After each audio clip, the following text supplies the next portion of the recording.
সংবাদে আবারও বাংলায় নজর রাখতে হয়, যেহেতু চর্চায় এই মুহূর্তে যাদবপুর বিশ্ববিদ্যালয় এবং সেখান থেকে উঠে আসছে দেশ বিরোধী স্লোগান। লেখা হয়েছে কাশ্মীরের আজাদি চাই। এই নিয়ে অবশ্য চাঞ্চল্য ছড়িয়ে পড়েছে এবং দাবি উঠছে দোষীদের গ্রেফতার করার। তবে যাই হোক, গোটা বিষয়কে কেন্দ্র করে এই মুহূর্তে বিজেপি বিধায়িকা অগ্নিমিত্রা পালের কি বক্তব্য রয়েছে শোনাবো।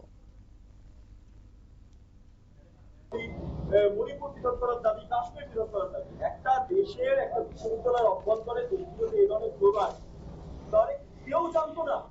বিশ্ববিদ্যালয় কর্তৃপক্ষ, পুলিশ প্রশাসন, কেউ সবাই সবকিছু জানেন, মুখ্যমন্ত্রী সবকিছু জানেন, মুখ্যমন্ত্রীর আইবি, মুখ্যমন্ত্রী পুলিশ। পুলিশ অপদার্থ আমরা বলি, কিন্তু এতটা অপদার্থ নয় যে তারা এই ইন্টারনাল খবরগুলো জানে না। এটা তো নতুন নয়। আমরা 2019 সালে আমি এবং বাবুল সুপ্রিয়, সেই সময় উনি বিজেপিতে ছিলেন, আমরা যখন একটি ফ্রেশার্স ওয়েলকাম প্রোগ্রামে গেছিলাম, তখন এই লেফট আর আল্ট্রা লেফটের স্টুডেন্টসরা আমাদের সেদিনকে অ্যাটাক করেছিল। মুখ্যমন্ত্রী কোথায় ছিলেন? মোহাম্মদ সালিম কোথায় ছিলেন? সেদিনকে ধানকায় দিয়ে এসেছিলেন আমাদের বাঁচাতে। তাই মুখ্যমন্ত্রী মমতা বন্দ্যোপাধ্যায়, আমি কি বললাম, উনি চান যে এই অশান্তি চলুক।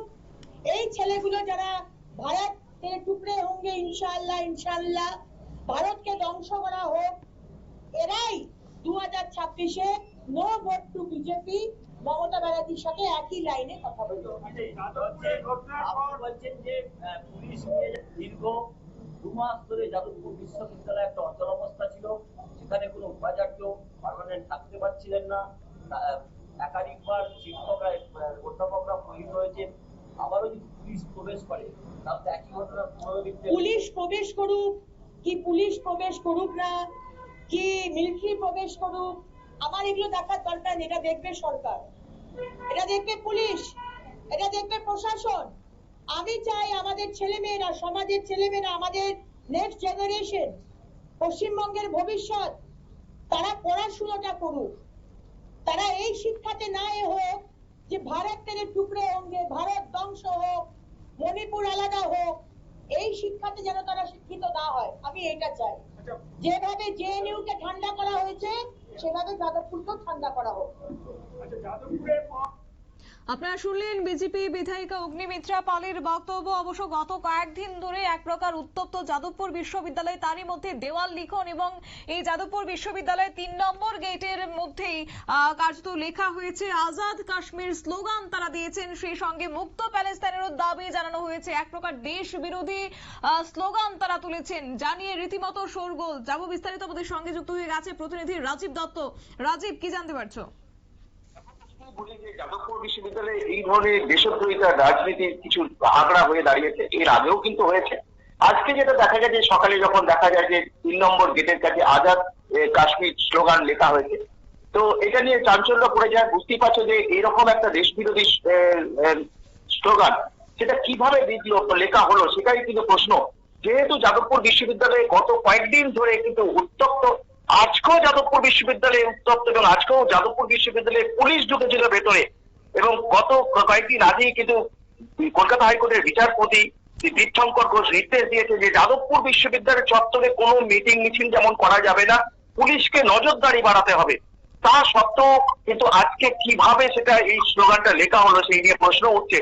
তাহলে কি যে তীর্থঙ্কর বিচারপতি যেটা বলেছিলেন যে পুলিশই ব্যর্থতা, বারবার কিন্তু পুলিশের ব্যর্থতাই কিন্তু প্রমাণ হচ্ছে। যেখানে ইন্টেলিজেন্সের লোকেরা কোথায়, গোয়েন্দার অফিসাররা কোথায়, যার কারা এই স্লোগান লিখলেন রাত্রেবেলায়, তারপর রাত্রে লেখা হয়েছে, তাহলে পুলিশ কি করছিল? যেখানে কলকাতা হাইকোর্ট বলছে যে পুলিশি ব্যর্থতা, যার জন্যই এত বড় ঘটনা ঘটেছে, মন্ত্রী ব্রাত্য বসুর গাড়ি ঘিরে বিক্ষোভ হয়েছে, এবং সেই জায়গায় দাঁড়িয়ে শিক্ষা নেওয়ার কথা বলেছিলেন কলকাতা স্পেশাল ব্রাঞ্চকে, তা সত্ত্বেও কিন্তু এই ধরনের স্লোগান লেখা হয়েছে। এটাই কিন্তু প্রশ্ন তুলে দিল পুলিশের ভূমিকা নিয়ে, যে পুলিশের হাইকোর্ট বলার পরও পুলিশ কিন্তু এখনো সেভাবে সক্রিয় নয়, গোয়েন্দারা সেভাবে সক্রিয় নয়। এইটা কিন্তু নতুন কিছু নয়, আরো এর আগেও হয়েছে।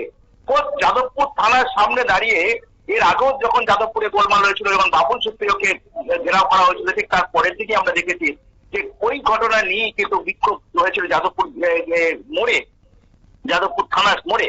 এবং তখন কিন্তু বেশ 8-9 জন কিন্তু কাশ্মীর মাগে আজাদি এই স্লোগান দেওয়া হয়েছিল, এবং তাদের ছবি আমরা দেখিয়েছিলাম, সমস্ত সংবাদ মাধ্যম দেখিয়েছিল। তা সত্ত্বেও পুলিশ তাদের গ্রেফতার করা হয়নি। এবং সেখানেই প্রশ্ন উঠছে, তাহলে কি সরকার প্রশ্রয় দিচ্ছে এই ধরনের ঘটনা? এবং যার জন্য কিন্তু আজকে মানে ওখানে বিজেপি বিধায়করা তারা প্রশ্ন তুলছেন যে যারা দেশ বিরোধী স্লোগান দিচ্ছে, এর আগেও তারা স্লোগান দিয়েছে এবং তাদের সেদিন যেমন ধরা হয়নি, আজকের এই ঘটনা যারা এই লিখলো স্লোগান যাদের লেখা হয়েছে তাদেরও কিন্তু খুঁজে বার করার ক্ষেত্রে পুলিশের তৎপরতার অভাব। যদিও যাদের পুলিশের পক্ষে অভিযোগ জানানো হয়েছে এবং পুলিশ আশ্বাস দিয়েছে যে খুঁজে বার করা হবে, কিন্তু যাদবপুর বিশ্ববিদ্যালয়ের যে বাইরে জানো যে সিসিটিভি ক্যামেরা নেই, যার ফলে তাদের খুঁজে বার করা হয়তো অসম্ভব। তাই কিন্তু আমরা দেখছি যে যাদবপুর বিশ্ববিদ্যালয়কে কেন্দ্র করে এইরকম দেশদ্রোহী স্লোগান এবং দেশদ্রোহিতার অভিযোগ কিন্তু বারবার উঠছে, যেটা অতি বাম দল এখানে সক্রিয়, যার ফলে একের পর এক ঘটনা দেশ বিরোধী স্লোগান দেওয়া হয়েছে। এবং এর আগেও যখন জওহরলাল নেহরু ইউনিভার্সিটিতে গোলমাল ছিল তখন আমরা দেখেছি যে এই বিশ্ববিদ্যালয়ের চক্রে এই ধরনের দেশ বিরোধী স্লোগান উঠেছিল।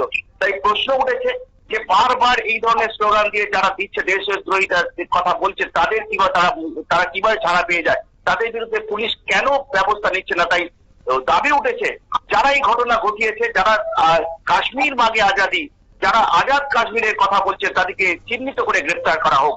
শতাব্দী, ধন্যবাদ।